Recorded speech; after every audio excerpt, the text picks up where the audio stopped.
Hello, and welcome to Discover Before Sleep channel. Tonight, I will tell you the story of the night Tesla turned on the world. One man. 100 years ago. In a room in New York. He lit a light without a single wire. And in that moment, the way humanity saw electricity changed forever. But what if I told you? That night, it wasn't just a light bulb that turned on. It was the fate of the world. So get comfortable. Take a deep breath, and let us begin. The air inside the laboratory on South Fifth Avenue was heavy with the sharp, metallic tang of ozone, a scent that always preceded the manifestation of great power. The space was a cavern of shadows and gleaming brass, illuminated only by the flicker of gas lamps that struggled to push back the encroaching darkness of a Manhattan evening. Within this sanctuary of high-voltage physics, Nikola Tesla moved with a deliberate, surgical precision. He was a figure of quiet intensity, dressed in formal attire that seemed at odds with the grease and iron of the machinery surrounding him. Tonight was not merely another evening of calculation, it was the night he intended to prove that the very air itself could become a conductor for the lifeblood of civilization. The center of the room was dominated by his most significant creation, a massive resonant transformer, a skeletal tower of copper. It consisted of a primary winding of thick, heavy-gauge wire, and a secondary coil composed of thousands of turns of finer wire, wound with agonizing care around a hollow wooden frame. Nearby, a bank of glass Leyden jars, the capacitors of the era, sat in silent readiness, their foil linings prepared to store the massive electrical charge required to bridge the gap between theory and reality. Tesla checked the connections once more, his long, slender fingers hovering over the terminals. He knew that for wireless transmission to succeed, he had to achieve a state of perfect resonance. He thought of it like a crystalline bell. If struck at just the right frequency, the energy would not merely dissipate, but would amplify, vibrating the very fabric of the laboratory. As the final preparations were made, the sound of the laboratory began to change. The quiet hum of the city outside faded, replaced by the internal heartbeat of the apparatus. Tesla adjusted the spark gap, a device consisting of two polished metal spheres separated by a small sliver of air. This was the trigger that would release the stored energy of the capacitors into the primary coil in rapid, violent bursts. He checked his notebooks one last time, the pages filled with the elegant geometry of waves and frequencies. He was looking for a specific vibration, a high-frequency current that would move so fast that it would no longer be confined to the metal of the wires. To him, the electricity was like a pressurized fluid, and tonight, he intended to let it burst its banks and flood the room with invisible potential. With a steady hand, Tesla closed the primary switch. The transformation was instantaneous. The silence of the lab was shattered by a rhythmic, machine gun crackle, as a bright, violet spark began to dance between the spheres of the spark gap. This was the birth of high-frequency oscillation.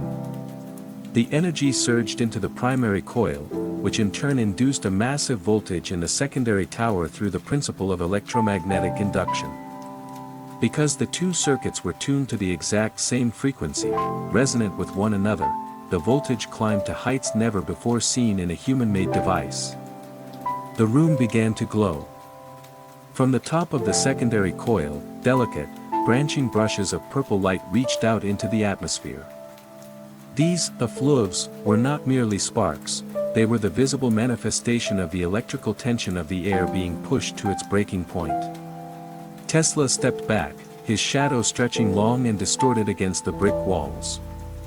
He reached for a long, slender glass tube that had been completely evacuated of air, a vacuum bulb. There were no wires attached to it, no hidden batteries, and no physical connection to the massive coil humming at the center of the room.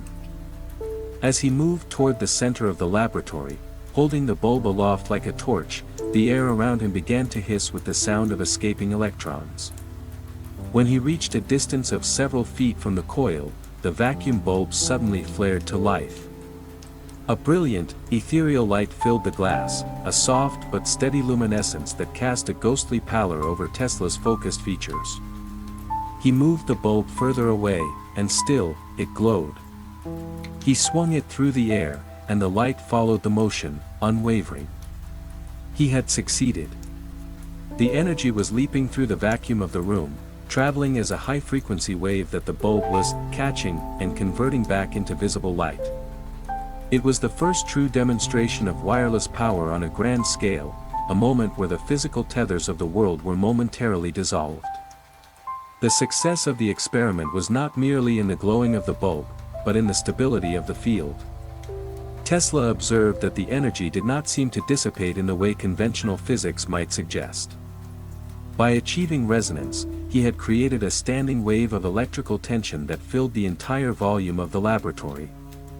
He noticed that the metal objects on his workbenches, wrenches, brass calipers, and copper plates, began to exhibit small, stinging sparks when touched. The very environment had become electrified, yet it was a form of electricity that was strangely harmless to the human body at these specific frequencies. He placed his hand near the coil, feeling the electric wind blowing against his skin, a cool sensation that signaled the movement of ionized air. He moved to the far end of the lab, a distance of nearly 20 feet, and held up a second bulb. It, too, blossomed into light. The engineers and assistants who sometimes frequented the lab were absent this night, leaving Tesla alone with his triumph. He recorded the results with a frantic but precise hand, the distance, the frequency of the oscillations, and the intensity of the light. He found that by adjusting the capacity of the receiving bulb, changing its tune, he could make it brighter or dimmer. This confirmed his greatest theory, that the world could be filled with a myriad of frequencies, each carrying power or information to a receiver specifically tuned to receive it. The demonstration was a total victory for his concept of the vibratory nature of the universe. The sparks from the secondary coil grew more intense as he pushed the voltage higher. The sound was no longer a crackle but a continuous, roaring hum that vibrated in the marrow of his bones. To any passerby on the street below, the flashes of violet light seen through the high windows must have looked like a localized thunderstorm trapped within four walls. But inside, there was only the cold, calculated precision of a man who had finally mastered the lightning. The bulbs continued to glow, scattered across the room like fallen stars, fueled by an invisible fire that required no pipes, no cables, and no limits. As the night deepened, and the city outside fell into a true slumber, Tesla finally opened the switch, cutting the power to the primary circuit. The roaring hum died away, the violet brushes of light vanished, and the glowing bulbs in his hands faded into darkness. The laboratory returned to its state of shadow and ozone-scented silence. Tesla sat at his heavy wooden desk, the only sound being the ticking of a clock and the scratch of his pen against the paper. His reflections that night were not of a man who had simply invented a new lamp, but of one who had glimpsed the true mechanism of the world. He realized that if he could do this within the confines of a room, he could do it across the reaches of the globe. He looked at the ground beneath his feet, and the atmosphere above him, and saw them as the two plates of a giant capacitor. If he could build a transmitter powerful enough to shake the Earth's electrical charge at its natural resonant frequency, he could provide light and power to the most remote corners of the planet. He envisioned a future where the struggle for resources would be mitigated by the abundance of energy, a world where the air itself was a gift of light. That night, amidst the cooling coils and the silent glass tubes, Tesla felt a profound sense of harmony with the laws of nature. He understood that he was not creating energy, but merely learning how to tap into the infinite reservoir that had always existed. The success of the wireless bulb was a small window into a much larger reality. He sat in the dark for a long time, watching the faint, residual glow of the phosphors in the glass tubes, convinced that the era of wires was coming to an end, and that the era of a unified, vibrating world was about to begin. The demonstration was over, but in his mind, the vibrations were only just beginning to spread. Following that evening's quiet triumph, the days that followed were consumed by an even more rigorous expansion of the experiment. Tesla knew that the contained environment of the South Fifth Avenue lab was merely a laboratory model for a planetary system. He began to redesign the oscillators, seeking ways to increase the Q factor, or the sharpness of the resonance. He spent hours winding coils of even greater diameter, using thick copper ribbons instead of wire to reduce the resistance that bled off precious energy. Every afternoon, the laboratory was a hive of silent activity, as he and his loyal assistants prepared the giant magnifying transmitter for the next phase of tests. His focus shifted toward the transmission of not just light, but mechanical power. He constructed small, high-frequency motors that lacked any traditional brushes or commutators. These devices were designed to be placed within the path of the electromagnetic waves he projected. On a humid Tuesday, with the laboratory doors bolted against the curious, Tesla initiated the sequence once more. The ozone filled the room, and the purple corona discharge fanned out from the secondary terminals. At the far end of the room, a small motor began to spin, its armature humming with an eerie, high-pitched whine as it converted the invisible field back into torque. It was a secondary victory. If he could transmit light, he could transmit the power to drive the world's industry. Tesla's movements around the lab were almost rhythmic. He would walk between the rows of Leyden jars, his eyes fixed on the spark gap, adjusting the pressure of the compressed air used to blow out the arc between the spheres. This ensured that the oscillations remained clean and did not collapse into a steady, useless drain of power. He was obsessed with the purity of the wave. He believed that the Earth, being a conductive sphere, would act as a massive sounding board. If the wave was pure enough, it would travel through the crust of the planet, reflect off the opposite side, and create a standing wave that would allow anyone, anywhere, to tap into the energy with a simple receiver. The engineers who worked with him were often bewildered by the scale of his vision. While they saw a brilliant way to light a bulb without a wire, Tesla saw the end of human drudgery. He spoke of the world system, a network of towers that would synchronize the entire planet. His notebooks began to feature sketches of these towers, shaped like giant mushrooms, capped with conductive domes that would grip the atmosphere. He calculated that with only 12 such towers, he could provide voice, image, and power to every corner of the Earth. The laboratory on South Fifth Avenue was the seat of this global forest. The technical details of his apparatus were becoming increasingly complex. He introduced a third coil, the extra coil, which was not magnetically coupled to the primary like the secondary was. Instead, it was connected to the secondary at one end and left open at the other. This allowed it to act as a pure resonator, magnifier, that could reach voltages into the millions. When he activated this three-coil system, the effects were terrifying. The discharge became a continuous roar, and the sparks turned into thick, white bolts of artificial lightning that could leap 30 feet to the iron pillars of the building.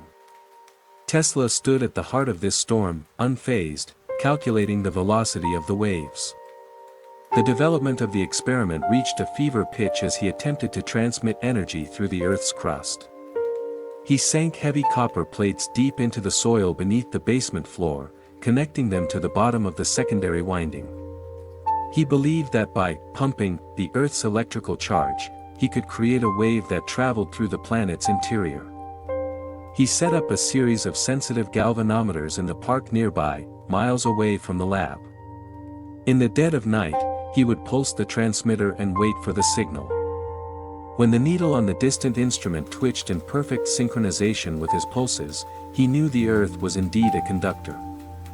The conclusion of this phase of work brought a profound realization. Tesla saw that the air was not an insulator, but a medium that became conductive at high altitudes or under extreme electrical pressure. He envisioned the ionosphere, which he called the upper conducting layer, as a path for his energy to return, completing a global circuit.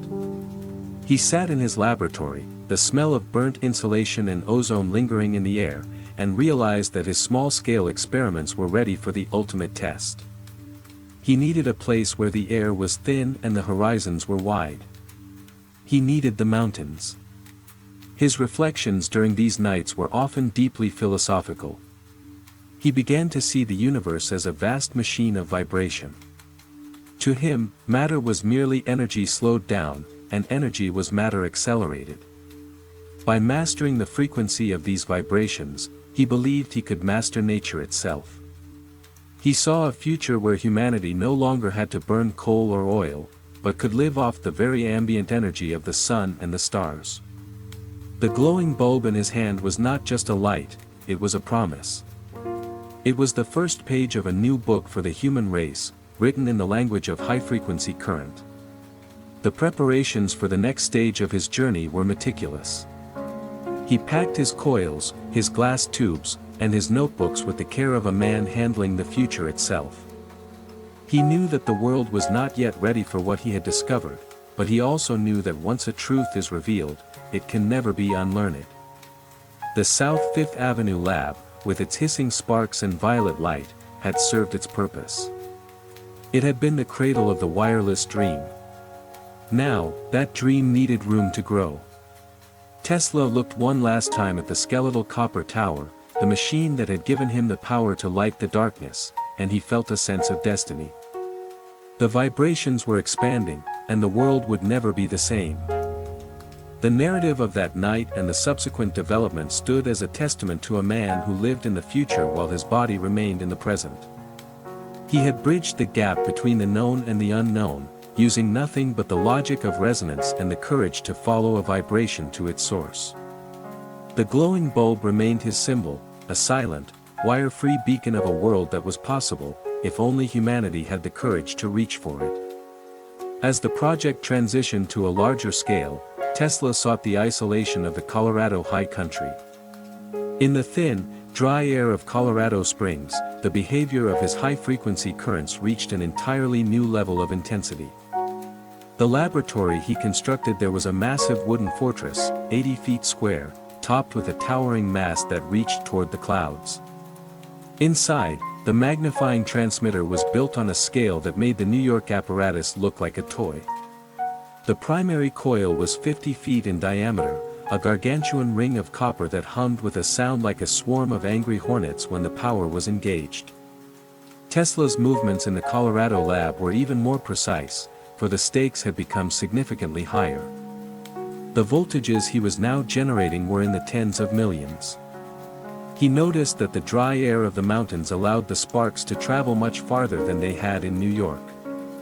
Bolts of artificial lightning, 30 or 40 feet long, would leap from the top of the mast and crash into the sky with a sound that could be heard for miles. The ground around the laboratory became electrified, the horses of local ranchers were seen with sparks jumping between their shoes, and the manes of the animals would glow with a ghostly blue light in the darkness of the mountain nights. The central experiment of this period was the attempt to create a terrestrial standing wave. Tesla believed that if he could pulse energy into the Earth at its exact resonant frequency, the waves would travel to the opposite side of the planet, the antipodes, and reflect back. These waves would then interfere with the outgoing waves to create nodes of stationary energy. He spent weeks monitoring the natural lightning that occurred in the region, using his sensitive receivers to track the electrical ripples that spread across the globe. He found that the Earth did indeed have a natural electrical beat, a frequency that he determined to be around 8 cycles per second. On a night when the air was thick with the threat of a summer storm, Tesla prepared for the ultimate demonstration. He had set up a row of 200 incandescent bulbs in a field several miles away from the laboratory. These bulbs were connected to a simple coil stuck into the ground, with no other connection to his station. The engineers at the local power plant were on high alert, as Tesla's transmitter was drawing so much current that it threatened to burn out their generators. With a nod to his assistant, the power was engaged. The roar inside the laboratory was deafening. The primary spark gap was a blinding white flame, and the secondary coil was a wall of violet fire. Tesla stood at the switchboard, his face illuminated by the glare of the artificial lightning. He adjusted the frequency of the oscillations until he felt the entire building begin to vibrate in sympathy. The needles on his instruments pinned themselves to the far right of the scales. He held his breath, looking out across the dark plains. Suddenly, in the distance, a faint glow appeared. The 200 bulbs in the field had flared into life, casting a steady, warm light over the rocky soil. The energy had traveled through the very crust of the earth, guided by the resonance he had established. It was the definitive proof of his world system. He had moved from lighting a single tube in a room to lighting a field miles away. He had proven that the earth was a conductor of infinite capacity, and that distance was no longer a barrier to the distribution of power. But the silence that followed the experiment was even more profound. Tesla sat in a cooling laboratory, the smell of ozone still sharp in his nostrils, and realized that he had achieved the impossible.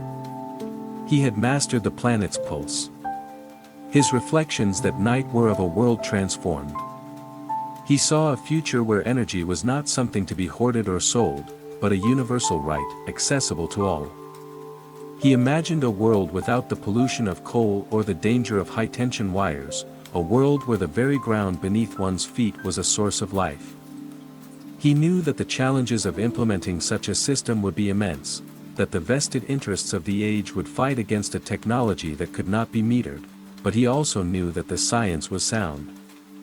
He had seen the bulbs glow, and he had heard the earth ring like a bell. The Colorado Springs experiments remained the pinnacle of his practical work with wireless power. They were the bridge between the laboratory models of New York and the grand, ill-fated project of Wardenclyffe. For a few glorious months in the high mountains, Tesla was truly the master of lightning. He had reached out into the invisible and brought back the fire. The glowing bulbs in the field were the seeds of a future that is still being born, a reminder that the greatest forces in the universe are often the ones we cannot see, but can only feel through the resonance of a shared truth. As the morning sun rose over the peaks, Tesla closed his notebooks and looked at the silent, gargantuan coil. The experiment was over, but the waves he had started would continue to travel, expanding outward through time and space, carrying the promise of a world powered by the very heartbeat of the earth. He had done what he came to do, he had proven that the light could be free. The morning sun rose over the jagged peaks of the Rockies, casting long, golden shadows across the high plateau. But for the man inside the laboratory, the dawn of a new era had already arrived during the night. Tesla stood by the massive secondary coil, his hands resting on the smooth, polished wood of the frame. The air was finally still, yet his mind remained a whirlwind of data and visions. The success of the previous night, the lighting of 200 lamps in the distant soil, was not merely a laboratory victory. It was a planetary revelation. He had used the Earth as a sounding board, striking it with the hammer of his magnifying transmitter and listening as the world rang back in perfect, electrical harmony. He began the process of documenting the night's results with the meticulousness of a clockmaker. In his notebooks, he mapped the specific behavior of the terrestrial waves. He noted that the energy did not dissipate according to the square of the distance, as light or sound might in an open field. Instead, because he was using the Earth's own resonant capacity, the energy seemed to conserve itself, flowing through the conductive crust with minimal loss. He calculated the nodal points where the energy was strongest, envisioning a future where receiver stations would be placed at these exact geographic intervals to draw down power for entire cities. The technical refinement of the Colorado station continued throughout the following weeks. Tesla was fascinated by the interaction between the ground waves and the upper atmosphere. He observed that during his high-voltage discharges, the air surrounding the copper sphere atop the mast became luminous, not just from the sparks, but from a persistent, ghostly glow. He realized that the rarefied air at high altitudes was much more conductive than the dense air at sea level. This led him to the concept of the upper conducting layer, a natural ceiling that could act as a return path for his global circuit. He saw the Earth and this upper layer as the two boundaries of a giant, spherical waveguide. As he worked, the sensory experience of the laboratory remained intense. The smell of ozone had permeated his clothing and the very wood of the building. The sound of his rotary breakers, which sliced the current into hundreds of thousands of pulses per second, created a melodic, high-pitched whine that seemed to harmonize with the wind howling outside. He spent hours watching that extra coil, observing how the violet streamers of light changed shape and color based on the humidity of the air. He was learning the personality of the high-frequency current, treating it not as a dangerous element to be feared, but as a fluid force to be directed. One afternoon, he decided to test the sensitivity of his resonance tuning to an extreme degree. He set up a series of small, delicate circuits across the lab, each consisting of a coil and a capacitor. He tuned each one to a slightly different frequency, just a few cycles apart. When he activated the main transmitter, he could, by turning a single dial, cause each circuit to flare into light individually while the others remained dark. This was the pinnacle of his work on individualization. It meant that wireless power would not be a chaotic, messy broadcast that interfered with everything in its path. It would be a precise, surgical delivery system where only the intended recipient would receive the energy. The financial reality of the Colorado experiments, however, was beginning to weigh on him. The sheer amount of power required to shake the earth was enormous. And the local power company was growing weary of the frequent blackouts and the strain on their generators. Tesla knew he had gathered enough data to move to the final stage of his grand design. He had proven the physics in the lab and the Earth's conductivity in the field. He was now ready to build the first world system station, a commercial-scale transmitter that would connect the entire human race. The packing of the Colorado laboratory was a somber but purposeful task. The gargantuan coils were dismantled, the heavy brass switches were crated, and the thousands of feet of copper wire were wound back onto their spools. As he stood on the platform of the train station, looking back at the wooden structure that had housed his artificial lightning, Tesla felt a profound sense of gratitude. The mountains had given him the space to dream on a planetary scale. He had arrived as an inventor of machines, he was leaving as an architect of a global nervous system. Upon his return to the East Coast, the vision took a physical form at Wardenclyffe. This was to be the ultimate expression of his Colorado discoveries. The tower there was designed to be much more than a telegraph station. It was a magnifying transmitter of immense proportions. He directed the construction of a deep, iron-lined well beneath the tower, reaching 120 feet into the earth. From the bottom of this well, 16 iron pipes were driven even deeper, intended to grip the Earth's conductive layers. Above ground, the tower rose like a wooden cathedral, capped with a 50-ton steel dome. The nights at Wardenclyffe were filled with the same focused energy as his previous labs, but with an added layer of urgency. He was racing against the limitations of his funding and the skepticism of his peers. He worked in the shadow of the Great Dome, refining the synchronized receivers that would one day be in every home and office. He imagined these receivers as simple, elegant devices, no more complicated than a small clock, that would provide light, heat, and information without a single wire in sight. The sensory details of Wardenclyffe were even more grand than those in Colorado. The roar of the machinery was deeper, the scent of ozone more piercing. And the blue corona discharge from the massive dome was visible for miles across the Long Island Sound. Residents of the nearby town spoke of the sky glowing at night, and the air feeling thick with electricity. Tesla was at the height of his powers, convinced that the completion of this single tower would change the course of human history forever. Though the project would eventually face insurmountable financial hurdles. The night of the first full-scale test at Wardenclyffe was a moment of pure, scientific ecstasy. As the transmitter reached resonance, the massive dome began to glow with a soft, phosphorescent light. The ground beneath the tower vibrated with a low-frequency thrum that felt like the heartbeat of the world itself.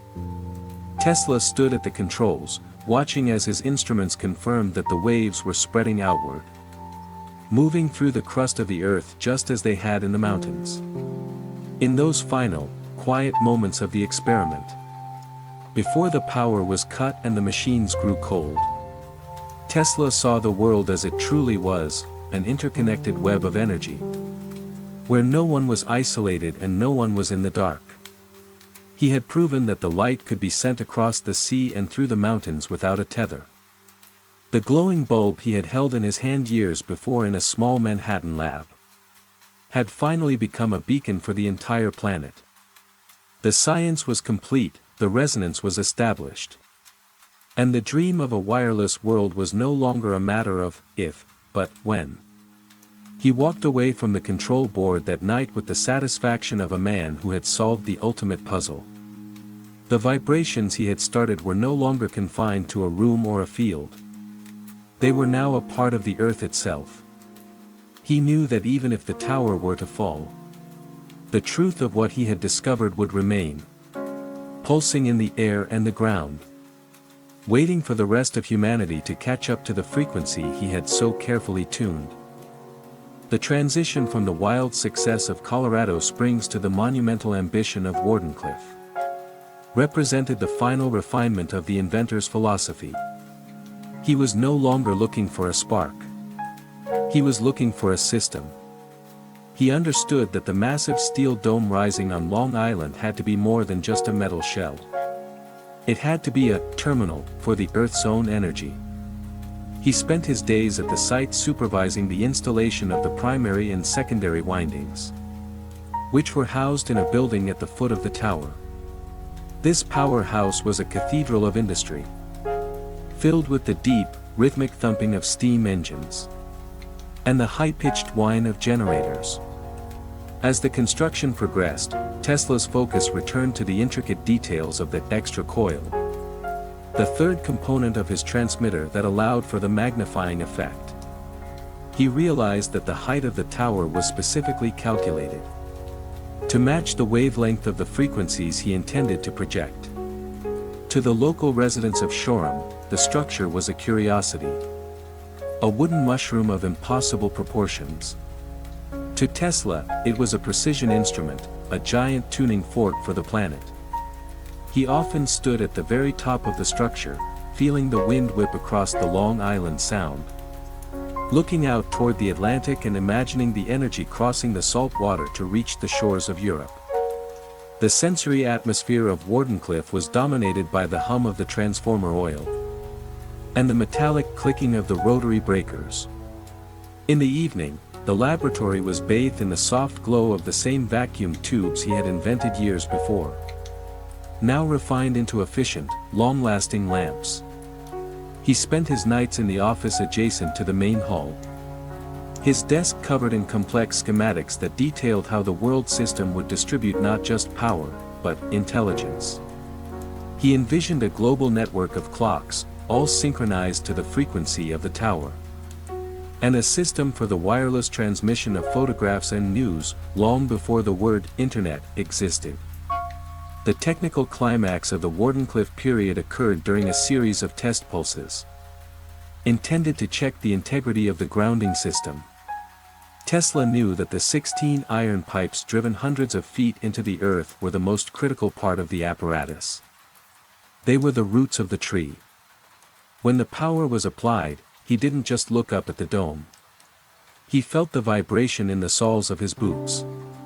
He used a series of sensitive receivers placed at varying distances across the island to measure the charge density of the Earth.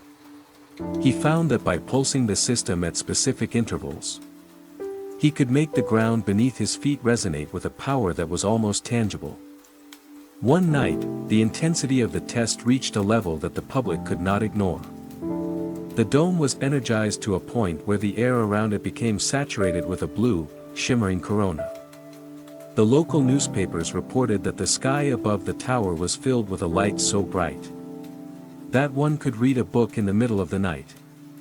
This was not a failure of the insulation, but a deliberate excitation of the atmosphere. Tesla was testing the limit of how much energy the air could hold before it became a conductive path to the ionosphere. The roar of the machinery was accompanied by a strange, harmonic singing from the wires of the tower itself. A music of pure vibration that signaled the mastery of the frequency. The conclusion of this phase of the narrative is a moment of profound, quiet certainty. Standing in the shadow of the great tower, with the smell of ozone fading into the salt air of the morning, Tesla felt a connection to the future that was unbreakable. He had moved from the small glowing bulb in Manhattan to the electrification of the Colorado plains, and finally to the threshold of a global reality. He had proven that the Earth was a single, conductive body, and that the space between the ground and the sky was a reservoir of infinite potential. His reflections during the final days of the Wardenclyffe operation were not centered on the financial pressures or the doubts of the investors, but on the purity of the science. He knew that the resonance he had discovered was a universal law. He had shown that the human race could live in harmony with the energy of the planet, drawing what it needed without destruction. The glowing dome on Long Island was the ultimate symbol of this harmony. A light that required no fuel, and a power that had no wires. Even as the project faced its eventual end due to circumstances outside the laboratory, the night of the great test remained as the final, absolute proof of his vision. The vibrations he had started were now a permanent part of the Earth's electrical history. He had struck the bell of the world, and the echo would continue to ring through the centuries. A steady pulse of energy and hope that would wait for a generation ready to listen to the frequency. He had done his part. He had given the world the map to the light.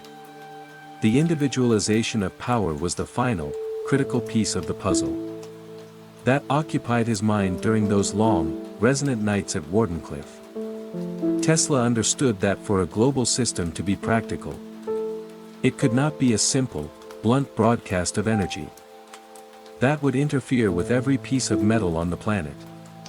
He needed a way to ensure that the energy intended for a specific factory in London did not accidentally discharge into a home in New York. This led to his most sophisticated work on selective resonance, a concept that predated modern secure communications by nearly a century. He spent weeks in the laboratory building complex receivers that utilized multiple circuits, each tuned to a different harmonic of the main transmitter. He compared this to a secret combination on a safe. Unless the receiver possessed the exact electrical key, a specific sequence of resonant frequencies, it would remain inert, unable to draw even a single watt from the invisible field. This was the birth of the synchronized receiver. Inside his workshop, the sensory experience of this work was one of delicate, hushed precision. Gone were the roaring sparks of the earlier tests. In their place was the quiet clicking of variable capacitors, and the soft glow of tiny vacuum tubes. Tesla moved between these devices, adjusting the silver-plated dials with a jeweler's touch, proving that he could trigger a specific lamp at the back of the room, while leaving the others in darkness. Even though all were bathed in the same electromagnetic tide. The technical climax of this individualization process was the development of the longitudinal wave theory. Tesla believed that the waves he was sending through the Earth were not the transverse waves of light, which vibrate up and down, but longitudinal waves, like sound, which compress and expand the medium they travel through. He argued that these waves could pass through the core of the planet with zero loss, provided the frequency was low enough to resonate with the Earth's physical mass. He spent nights mapping the nodal points of the globe, envisioning a world where power would be harvested at specific geographic coordinates, like water being drawn from a subterranean well. As the physical structure of Wardenclyffe reached its completion, the atmosphere within the lab became one of profound anticipation. The smell of ozone remained.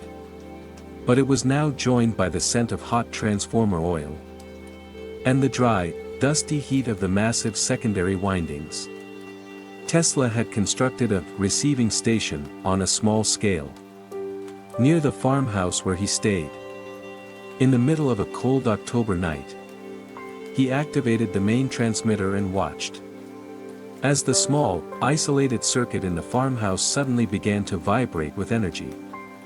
A small motor coupled to a clock began to turn. And a heater began to radiate warmth.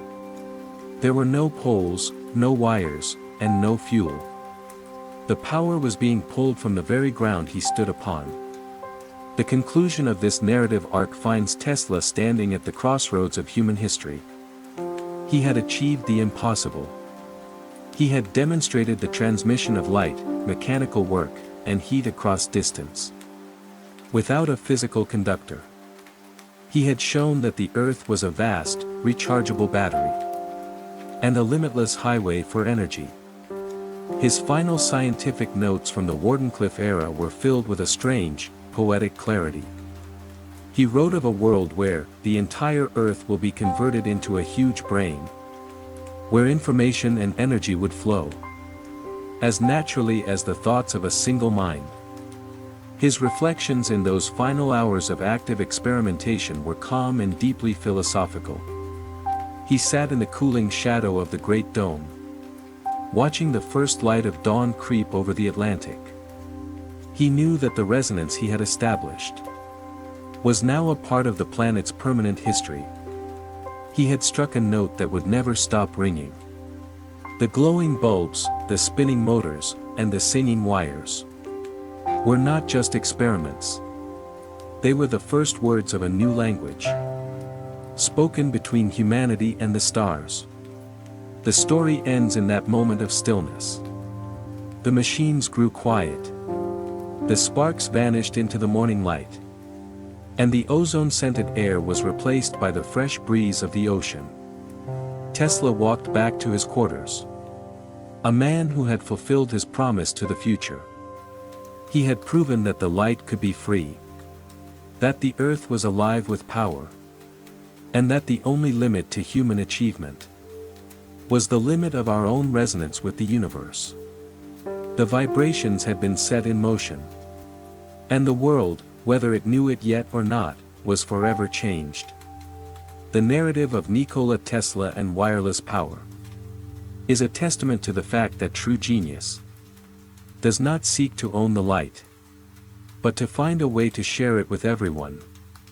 The glowing bulb he once held in the darkness of a Manhattan lab remains the ultimate symbol of that vision. A light without a wire. A power without a price. And a dream that continues to pulse in the ground beneath our feet, waiting for us to find the frequency once again.